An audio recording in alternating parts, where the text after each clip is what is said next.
La fin de l'hégémonie du dollar a-t-elle sonné? La Chine a en tout cas décidé d'en finir avec la suprématie du billet vert. Le dragon s'apprête à libeller son premier contrat pour le pétrole brut avec sa propre monnaie, le yuan, adossé à l'or. Une première qui pourrait bien créer un précédent. Élise Blaise.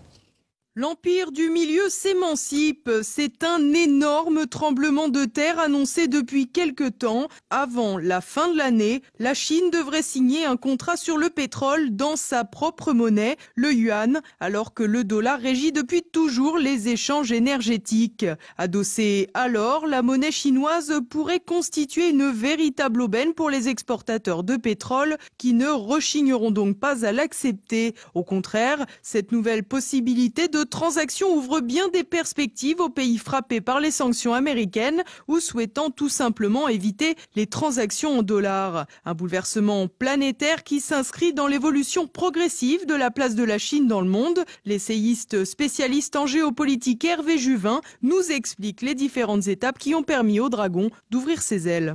La Chine est passée de la petite à la moyenne aisance et aujourd'hui elle entend passer au rêve chinois.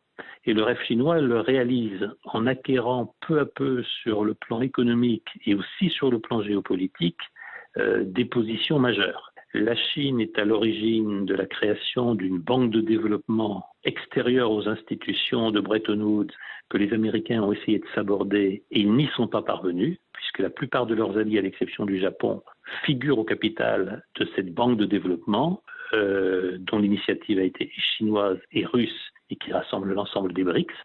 La Chine a créé il y a maintenant 2 ans un marché de l'or physique totalement indépendant des marchés américains et londoniens qui contrôlent, il faut le dire, qui manipulent les cours de l'or. C'était une autre décision très importante parce qu'elle peut préfigurer un nouvel ordre monétaire mondial à venir. Puis leur troisième décision très importante, c'est de promouvoir les règlements de l'énergie, en l'occurrence du pétrole, en yuan. Bien au-delà de ces transactions, ce bouleversement monétaire représente un véritable danger pour les États-Unis, dont la stratégie reposait sur une ambition claire, contrôler l'ensemble du système énergétique mondial, a fortiori du pétrole. Hervé Juvin nous rafraîchit la mémoire. L'histoire du pétrole est une histoire sombre. Les États-Unis ont toujours affirmé que le contrôle du pétrole, le contrôle des sources d'énergie et des pipelines était pour eux un enjeu absolument stratégique. Une partie des affaires syriennes ne s'explique pas sans cela, une partie de l'invasion, de la destruction de l'Irak ne s'explique pas sans cela, une partie des manipulations qui visent à empêcher les pipelines, les gazoducs russes d'approvisionner l'Europe ne s'explique pas sans cette stratégie américaine. Le monde entier est dépendant de l'énergie. L'énergie doit être contrôlée par les États-Unis et payée en dollars. Ceux comme l'ancien président du pétrole italien, ceux comme certains dictateurs du monde arabe, je pense à Muammar Kadhafi, qui ont tenté de s'affranchir de la tutelle du dollar sur les prix du pétrole, l'ont payé quelquefois de leur vie.